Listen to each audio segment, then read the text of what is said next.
Hello বন্ধুরা, আমার একটা নতুন ভিডিওতে তোমাদের সবাইকে জানাই অনেক অনেক স্বাগত। আজকে চলে যাচ্ছি আমি আমার সবচেয়ে প্রিয় জায়গা, মানে সেকেন্ড বেস্ট প্লেস, সেটা হলো আমার মায়ের কাছে। তো আমার তো প্রিয় জায়গা হায়দ্রাবাদ, তারপরেই দেখো আমার মায়ের বাড়ি, তো সেখানেই আমি চলে যাচ্ছি। আর বলতে বলতে আমরা কিন্তু পৌঁছেও গিয়েছি। তো এই দেখো দিদা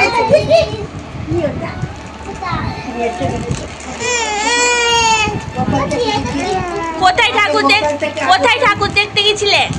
ওই তো ওই মধুপুরের দিকে চারখানা দেখলাম, নাম তো পারি দুটো নেমে দেখলাম, আর দুটো বাবুগুলো কাছে দেখছে আবার অবস্থাটা। আর এটাও তাই, সেটাই হয়েছে। ওই দেখো দিদা,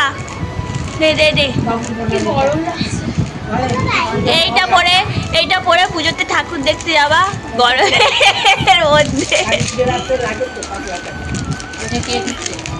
ভালো হেভি, দেখো নি ভিডিও?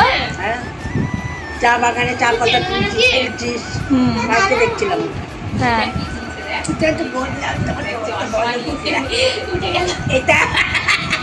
আর সবচেয়ে মজার ব্যাপার হলো এখানে কিন্তু আমি না বলতেই বুঝে যাই আমি কি খেতে চাই। আর মনাই সেই জন্য নিয়ে এসেছে ঝুড়ির মধ্যে মিষ্টি দই, যেটা খেতে আমার ভীষণ ভালো লাগে। আর এই যে তানিশ দেখো বসে গেছে খেলনাটা নিয়ে খেলতে, এটা কিন্তু আমার অন্নপ্রাশনের খেলনা। আমি কিন্তু খুব শান্ত বাচ্চা ছিলাম আর জিনিসপত্র একদমই নষ্ট করতাম না।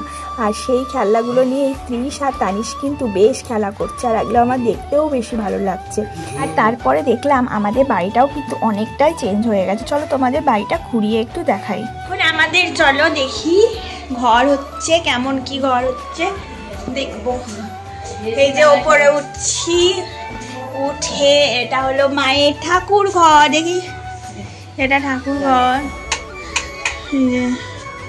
সুন্দর ঠাকুর ঘর, সব ঠাকুর আছে, পরিষ্কার হচ্ছে।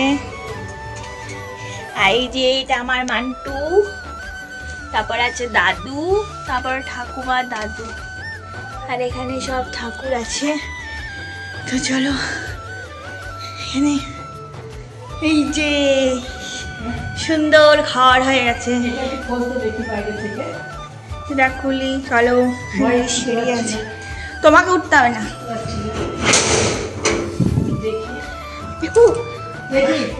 পড়েই যাচ্ছিলাম। কি সুন্দর হয়েছে, ভালোই হয়েছে। আমি কি আবার নেবো? আমি এখানে এসে থাকবো। তাহলে কোনটা নিবি, নিয়ে রাখবি কোনটা? নিচের ঘরটা। নিচের ঘরে প্রিয়া নাচছে, কবে আর থাকবে ওখানে?